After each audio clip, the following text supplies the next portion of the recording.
Right, so you're teaching basic Cambodian language here, and Right. could we just start by you giving us a sense of the character of the language, the personality of it? Right. Well, for me personally, I struggle with language learning. I've tried French, Italian, Spanish, Russian, with little to no success. Things like the grammar, the feminine, masculine, the sentence structure, the verb tenses, all these things have always put me off. And Cambodian happened with grabbing a dictionary and reading words and just me putting them together in what I thought sounded right. And I found that it was close enough and that Cambodians would correct me, and it really made it easy and unintimidating to learn because it's basically stringing words together as far as a conversational Cambodian goes. But the Right. pronunciation is kind of unique and weird. Yeah, the pronunciation is, for native English speakers, I would say it's very difficult, but it's not tonal. The grammar is not challenging. If you can nail the pronunciation, you're fine, basically, yeah.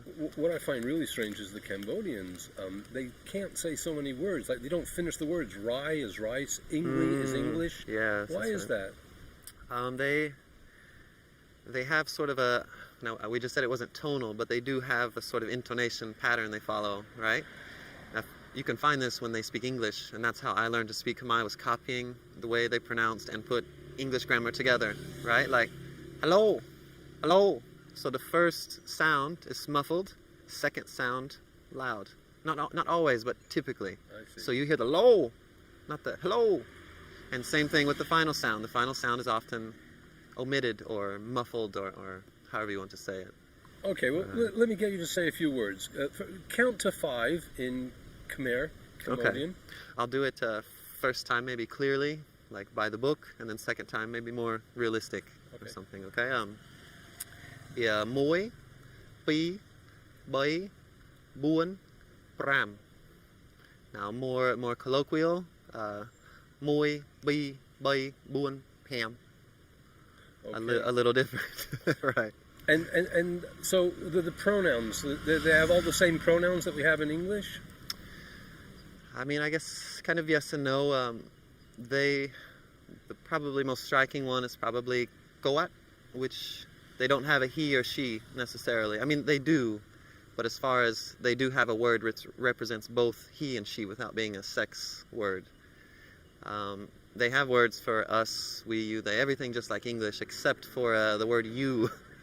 The word you in Cambodian, I'm still learning that there's more and more. I would say I have in my mind at least possibly, let's say 40 different ways to say you, maybe 50. But I think that there are at least 100 to 150 that I don't even know how to use or anything. So each one has a different meaning, or it's just different ways to say the same thing? I think it comes back to the language is really tied into the social structure and status of the economy. So I would say that what I teach is what I call everyday Khmer or colloquial Khmer, which Cambodians would say that's on the bottom. Right? It's not the way you would learn in university or in public school.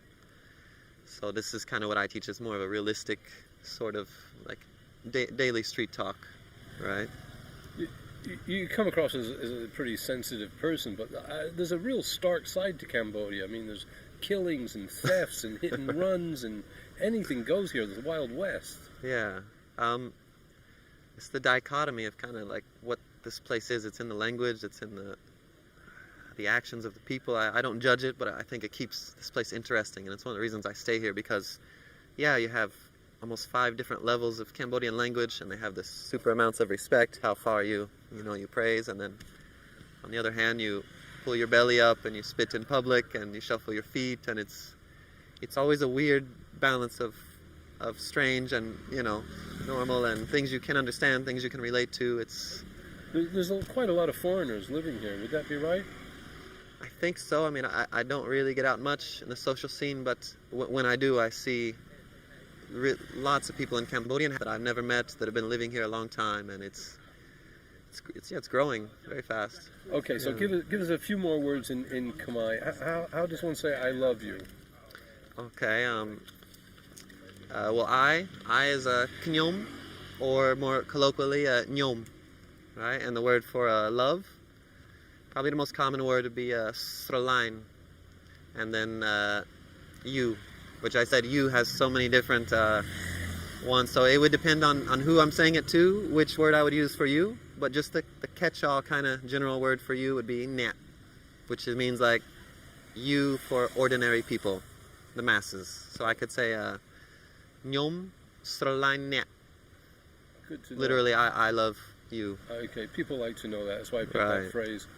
Well, I'm not sure what else to ask you. A few basic words. What are the common words that people like to start with? Well, I'd have to reflect back to what I learned first to think of like what came into my mind first in the Cambodian language, and it wasn't things that I learned from a person, because I learned about 15 words out of context of like looking at people on the street and seeing their interactions and assuming I thought I knew what it meant. And one of the first words was probably yap.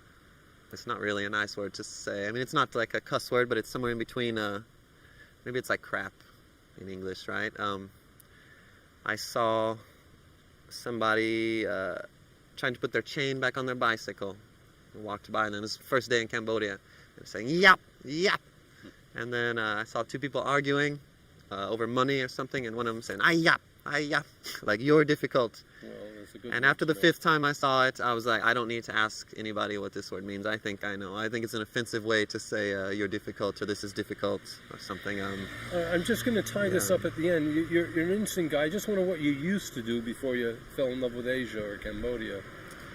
I'm originally from Kentucky, Indiana, and I lived in Colorado for about 6 years to try to get away from kind of my life as a day laborer, just a hired hand in Kentucky. And for 6 years in Colorado, I tried to study wilderness guiding and outdoor leadership, and it just became too expensive, and I didn't want to get in debt, so I was studying 1 credit at a time, working full time, and then I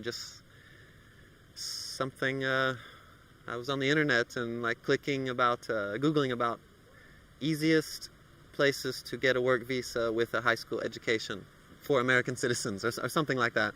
And what came up was South Africa, Cambodia, and New Zealand. And South Africa and New Zealand were both on the lottery system. So I was going to have to sit around and wait for who knows how many years before I hear something. So Cambodia was the only place that really said, I can go, I can get a work visa at the border, I can be self-employed, I don't have to rely on someone for my, work visa. So it's strange, because I maybe came here to save myself, not necessarily because I was crazy about Cambodia, but that came after, and that's what's kept me here this long. So How long is that? I think going on 6 years now. Okay. Yeah. Well, I've heard you Yeah. speak Khmer, and you've certainly got a knack for it. I really appreciate that. Yeah. It's very nice of you. Thank you. All right.